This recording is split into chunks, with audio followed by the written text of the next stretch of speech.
अवैध धोकादायक होर्डिंग संदर्भात तेल्हारात अधिकाऱ्यांची बैठक संपन्न. मुंबई येथील होर्डिंगच्या घटनेची पुनरावृत्ती होऊ नये या पार्श्वभूमीवर तेल्हारा तहसील कार्यालयात 17 मे रोजी विविध विभागांच्या अधिकारी प्रतिनिधींची महत्त्वपूर्ण बैठक संपन्न झाली. तहसीलदार समाधान सोनवणे यांच्या प्रमुख उपस्थितीत पार पडलेल्या बैठकीत निवासी नायब तहसीलदार राजेश गुरव, अग्निशमन प्रमुख रुपेश जोगदंड, आगार प्रमुख मिथुन शर्मा, तालुका आरोग्य अधिकारी यांचे प्रतिनिधी RM भिवटे, महावितरणचे दीपक राठोड, सार्वजनिक बांधकाम विभागाचे अनिल मालटे व पाणी पुरवठा निरीक्षक निलेश कात्रे आदींची उपस्थिती होती.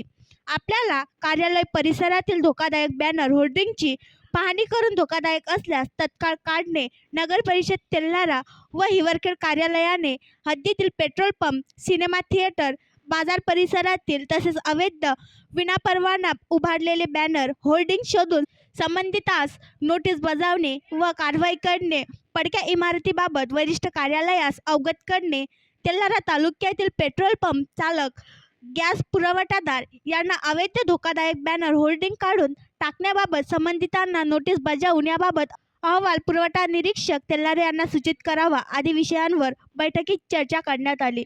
20 मे पर्यंत या सूचनांचे अनुपालन केल्याबाबतचा अहवाल सादर करण्याचे तहसीलदार यांनी सुचवले आहे.